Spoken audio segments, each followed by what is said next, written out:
Hello everybody and welcome to Boogiepop and Others episode. I've lost track because they put a bunch out at once. 14. Yeah, 14 we'll go with. Anime review, the beginning of, I presume, the final arc. I enjoyed the second half of this episode a lot more than the first half. I had to remind myself who everyone it was. Luckily they said their names.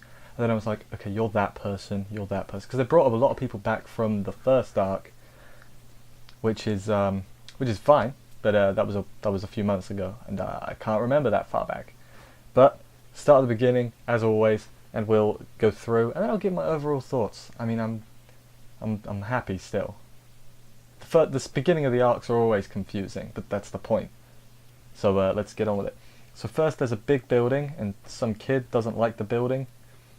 And he talks to some man who says he was just born. The man it was just born. And then the kid's like really rude to him. Like, even if the man's meant to be the bad guy, the kid was really rude. I was like, stupid kid, what are you doing? Be polite. My kid ever spoke to anyone like that, I would flip my wig. Flip a table. Yeah, let's go with that. But anyway, then we get, I think these are new characters. There's Habara and Shiro.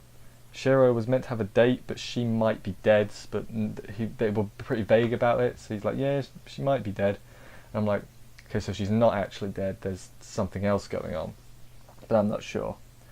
And then the guy who built the weird-looking building was called Teratsky, but he's meant to be dead already.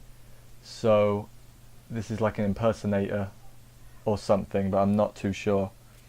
But then Toka called Takeda to go see the building. Toka is Boogiepop, Takeda is the guy from episode 1, who that's pretty much all he's done, in all honesty. It was just episode 1. Then he is waiting for her to show up, and he sees Boogiepop in the reflection, and he's like, whoa, you're not really Boogiepop.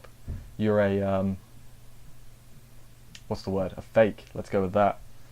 And then the fake Boogiepop tells him that if he wants to talk to her, he's got to become a threat to the world. And I was like, that's a bit, far. The fake Boogiepop is called the King of Distortion, which I shall now refer to as KOD, because it says then a lot, and I'm not saying the whole thing the whole time. KOD, learn it. I'm pretty sure that's something else, but it's what it, in this instance, that's what it is. And then Kay, who is like Pigtail's girl, sees Boogiepop and follows her into the building. Then there's a girl called Sakiko, who is investigating the building. And then the building locks everyone inside. And then Kay's in a room with mannequins, and there's some rock tunes playing that like messes up people's brains. Like, this sounds like, I don't know what this sounds like, but out of context, it doesn't seem to make a lot of sense reading my notes. But yeah, then she wakes up at the school and it's like dream worlds. She sees Saotome and it's the KOD. And the dreams are what the people wanted to see, I think. I think that's what the explanation was. Could be wrong though. But yeah, then Kay liked Takeda, who turned her down, and she starts crying because she's remembering it, I guess. Then Boogiepop shows up.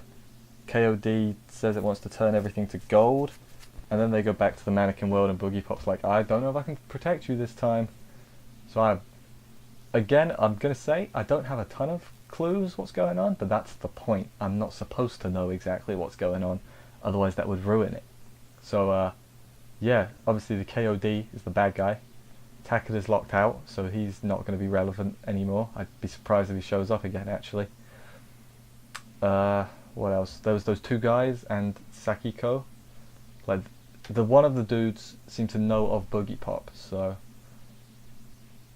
he's gonna get involved somehow. I really don't know. I could try and theorize, but I think I'd rather just wait, because, man, I don't know what the mannequin room was. Maybe the mannequins were the people, but she sees them as mannequins because they're all in the dream world already. Maybe that's what I was thinking, that, or they're just mannequins and it's just a weird room. It's one of those two things.